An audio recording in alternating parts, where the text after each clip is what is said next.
इस कहानी की शुरुआत में हमें दिखाया जाता है जुनहो को, जो कि एक ऑनलाइन गेमर है और अभी-अभी सोकर उठा है। उठने के बाद वो हर रोज़ की तरह अपना मुँह धोकर बाहर आता है और जैसे ही वो डाइनिंग टेबल तक पहुंचता है, उसे एक नोट मिलता है जो कि उसकी मॉम ने उसके लिए छोड़ कर गई थी।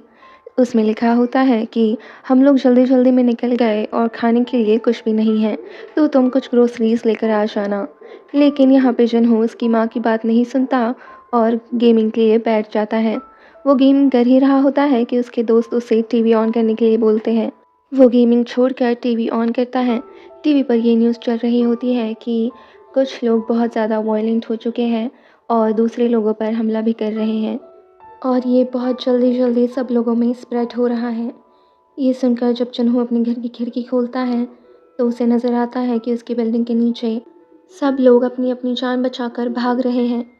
वो भी उन लोगों से जो कि ज़ॉम्बीज़ में टर्न हो चुके हैं और उसे दिखता है कि ज़ॉम्बीज़ जिसे भी गर्दन पर काट रहे हैं, वो इंसान ज़ॉम्बी बन जाता है और जुनहो ये सब देखकर बहुत डर चुका था।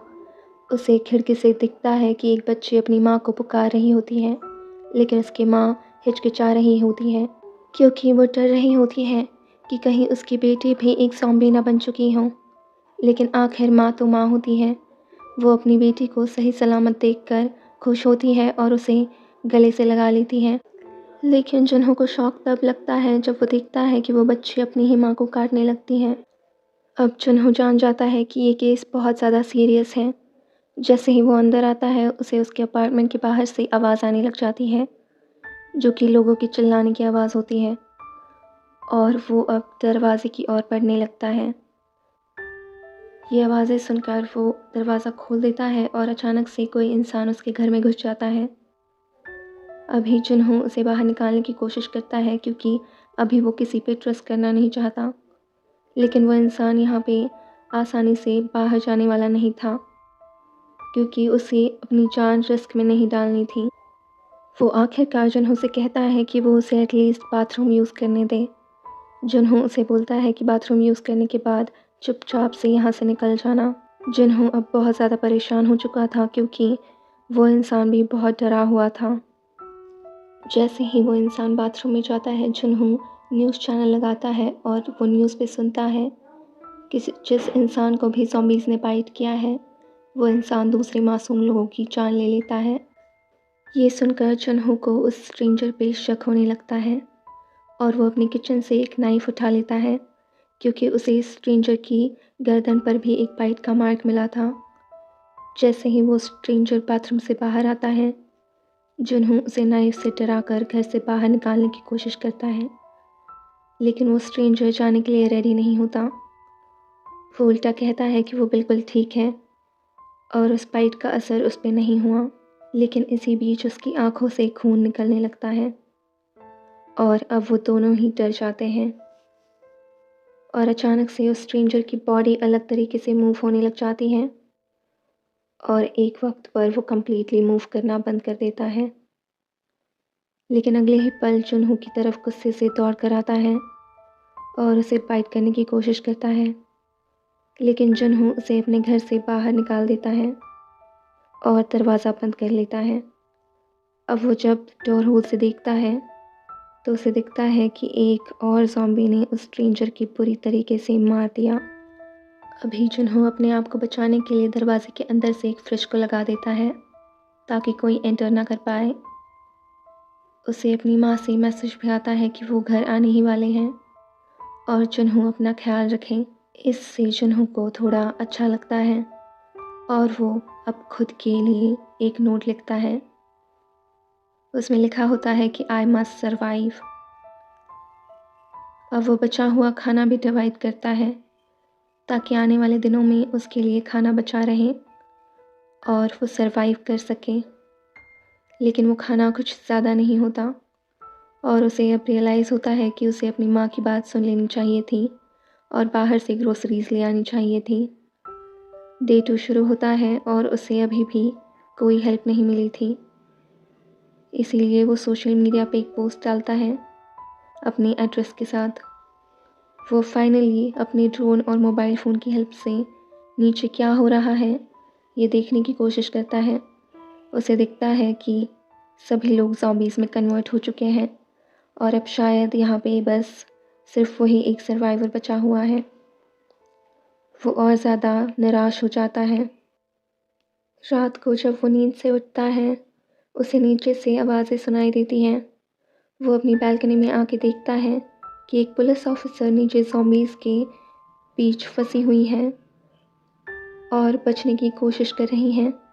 लेकिन जैसे ही उस ऑफिसर की गन की बुलेट्स ख़त्म हो जाती हैं, ज़ॉम्बीज़ उस पे भारी पड़ जाते हैं और उसे वहाँ से घसीटते हुए ले जाते हैं। ये सब देखकर जुनहो चीख पड़ता है। खैर वो ज़ॉम्बीज़ तो उस ऑफिसर को नहीं छोड़ते, लेकिन अब उसके घर के बाहर से एक ज़ॉम्बी अंदर आ चुका था। जुनहो उसे रोकने की कोशिश करता है, लेकिन वो जान जाता है कि वो उस ज़ॉम्बीज़ के आगे नहीं जीत सकता। इसीलिए वो बालकनी की ओर भागता है और बालकनी से नीचे गिर जाता है। वो ज़ॉम्बी भी उसके पीछे आकर नीचे गिर जाता है। लेकिन नेक्स्ट सीन में हमें दिखता है कि जुनहो अभी भी उन रेलिंग्स को पकड़कर रखा हुआ होता है और कुछ ऐसे ही वो ज़ॉम्बीज़ से बच जाता है। अब जुनहो फिर से दरवाज़े को अच्छी तरीके से बंद कर देता है, लेकिन अब उसका पूरा खाने का सामान जो उसने फ्रिज में रखा हुआ था, वो नीचे गिर चुका था और अब वो उसे नहीं खा सकता था। अब 7th डे शुरू हो चुका था और जुनहो टीवी देख रहा होता है। वो टीवी पर नूडल्स की ऐड देखता है और जो उसका लास्ट बचा हुआ फूड होता है, वो उसे खा जाता है क्योंकि उसे बहुत ज़्यादा भूख लगी हुई होती है। खाना खाने के बाद अब उसकी भूख तो मिट जाती है, लेकिन अब उसका सारा खाना ख़त्म हो चुका था। अब वो और निराश हो जाता है और जैसे ही वो हाथ धोने के लिए सिंक के पास आता है, उसे पता लगता है कि उसके घर में अब पानी भी नहीं रहा, क्योंकि अब पानी बंद हो चुका था। ऐसे ही करके और कुछ दिन निकल जाते हैं और अभी भी 15 डे शुरू हो चुका था। अभी हम देखते हैं कि जुनहो गाने सुनते हुए डांस कर रहा होता है और अचानक से जैसे ही वो दरवाजे की ओर बढ़ता है, उसे ऐसा एहसास होता है कि उसकी पूरी फैमिली घर के अंदर आ रही है और वो अब बहुत दिनों के बाद कुछ अच्छा महसूस करता है। लेकिन जैसे ही उसे पता चलता है कि ये बस उसकी इमेजिनेशन थी, जुनहो अब बहुत ज़्यादा टूट जाता है और रोने लगता है। कुछ देर बाद उसे अपनी माँ से एक वॉइस नोट मिलता है और अब जुनहो उसे सुनने के लिए अपनी बालकनी के ऊपर चढ़ जाता है। उसकी बिल्डिंग के नीचे अब बहुत सारे ज़ॉम्बीज़ आ चुके थे, लेकिन उसे फिर भी ये मैसेज सुनना था। उस वॉइस नोट से जुनहो को पता चलता है कि उसकी फैमिली भी ज़ॉम्बीज़ का शिकार हो चुकी है। अब जुनहो बहुत गुस्से में आ चुका था और गुस्से में वो घर के बाहर निकलता है और ज़ॉम्बीज़ को मारने लगता है। जैसे ही वो और थोड़ा आगे चलता है, उसे ज़ॉम्बीज़ पूरी तरीके से घेर लेते हैं, लेकिन जैसे तैसे करके वो वहाँ से निकल जाता है। जैसे ही वो अपने घर के पास पहुँचता है, उसके पास से एक ज़ॉम्बी गुज़रता है। जुनहो वहाँ शांत रहता है और वो ज़ॉम्बी भी चुपचाप से वहाँ से निकल जाता है। यहाँ पे जुनहो को पता चलता है कि ज़ॉम्बीज़ ना ही सुन सकते हैं और ना ही देख सकते हैं। डे 20 शुरू होता है। अब जुनहो बहुत ज़्यादा परेशान हो चुका था और वो अपनी खुद की जान लेने की कोशिश करता है, लेकिन उसे एक लेज़र बीम दिखती है और उसे एक होप नज़र आती है। दरअसल एक लड़की अभी भी ज़िंदा थी, जो कि जुनहो के आगे वाले घर में रह रही थी। वो लड़की जुनहो से सुबह 7 बजे बालकनी में आकर मिलने का इशारा करती है। अगले दिन जुनहो 11 बजे उठता है और लेट हो जाता है। यहाँ पे वो अपना नाम भी उस लड़की को बताता है और उसे सॉरी भी कहता है। वो लड़की भी अपना नाम किम यूपिन बताती है और अगले दिन फिर से 7 बजे मिलने का बोलकर चली जाती है घर के अंदर। अंदर वो देखती है कि उसने जो ट्रैप बनाया था, उसमें एक ज़ॉम्बी आकर फंस चुका था, लेकिन अभी भी ज़िंदा था। यूबिन उसे मार देती है। अगले दिन यूबिन को जब पता लगता है कि जुनहो को भूख लगी है, तो वो उसकी तरफ एक रस्सी फेंकने का ट्राई करती है, लेकिन वो रस्सी नीचे गिर जाती है। लेकिन फाइनली वो ड्रोन की हेल्प से जुनहो को खाना पहुंचा देती है, लेकिन अचानक से जुनहो उसकी तरफ इशारा करता है और उसे नीचे देखने के लिए कहता है। अभी एक ज़ॉम्बी उस रस्सी को पकड़कर ऊपर आने की कोशिश कर रहा होता है। यूबिन अंदर जाकर उस रस्सी को काटने की कोशिश करती है, लेकिन वो एक टेबल से टकराकर बेहोश हो जाती है। वही टेबल जिससे यूबिन ने उस रस्सी को बांधा था। दूसरी ओर जुनहो अपने ड्रोन की हेल्प से ज़ॉम्बी को डिस्ट्रैक्ट करने की कोशिश करता है, लेकिन ज़ॉम्बी उस ड्रोन को ही नीचे गिरा देता है और ऊपर यूबिन की बालकनी तक पहुंच जाता है। लेकिन अंदर से यूबिन आकर ज़ॉम्बी का हाथ काट देती है और वो ज़ॉम्बी नीचे गिर जाता है और यूबिन बच जाती है। रात को जुनहो खाना ढूंढने के लिए अपने घर से बाहर निकलता है और शांति से एक घर में पहुंचकर कुछ खाना और कुछ वायर लेकर आ जाता है। अब उन वायर्स की हेल्प से वो वॉकी टॉकी को चलाने की कोशिश करता है और कुछ खाना और वॉकी टॉकी यूबिन के घर तक पहुंचा देता है।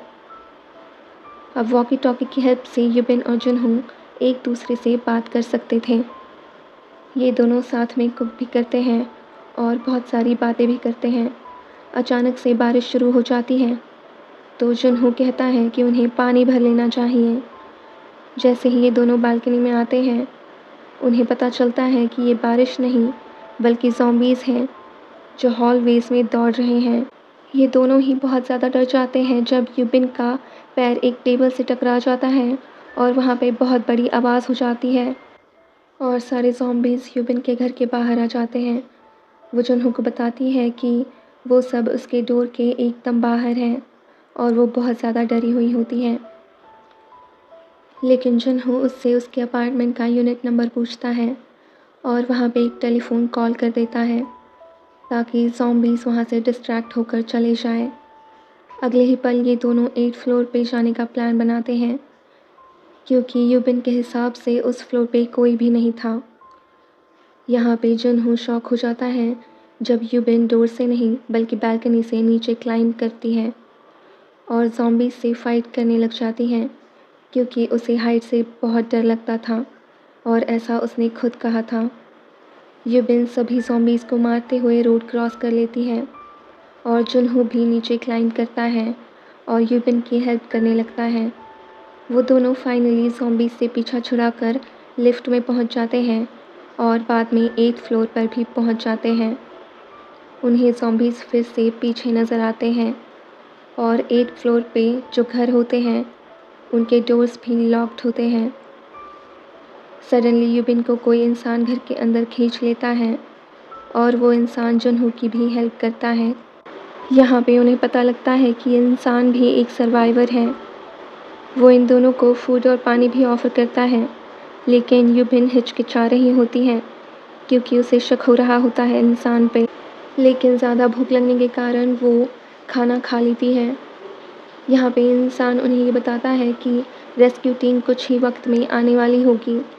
ये सुनकर वो दोनों बहुत ही ज़्यादा खुश हो जाते हैं, लेकिन यूबिन परेशान तब हो जाती है जब जुनहो बेहोश हो जाता है और वो डिज़ी फील करने लग जाती है। वो इंसान यूबिन को एक कमरे में घसीट कर ले जाता है और उसे वहाँ पर बंद कर देता है। उसकी अपनी वाइफ़ के साथ, जो कि एक ज़ॉम्बी बन चुकी थी, वो कहता है कि उसकी वाइफ़ बहुत दिनों से भूखी है और उस इंसान ने उस रस्सी से उसे पकड़ कर रखा हुआ होता है। वो छोड़ने ही वाला होता है उस रस्सी को ताकि उसकी वाइफ़ यूबिन को अपना शिकार बना ले, लेकिन जुनहो उस पे गन से पॉइंट करके यूबिन को छोड़ने के लिए बोलता है। जैसे ही वो इंसान उस रस्सी को छोड़ता है, जुनहो उस रस्सी को पकड़ लेता है, लेकिन उसके हाथ से वो रस्सी छूट जाती है और अंदर से अचानक आवाज़ें बंद हो जाती हैं।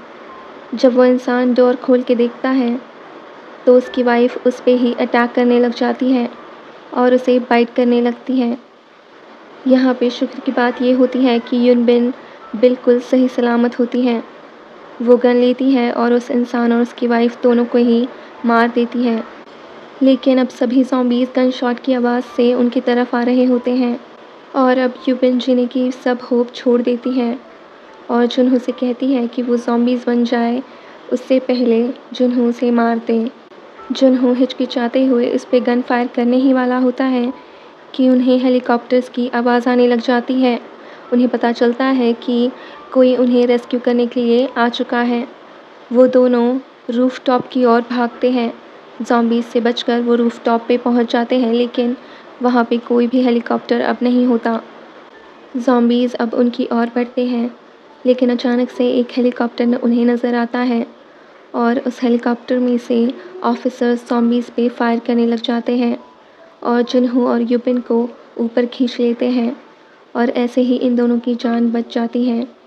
इस कहानी से हमें ये सीखने को मिलता है कि हमें कभी भी होप नहीं छोड़नी चाहिए। अगर आपको ये वीडियो पसंद आया हो तो इस वीडियो को लाइक कर दीजिएगा और इस चैनल को भी सब्सक्राइब कर लीजिएगा।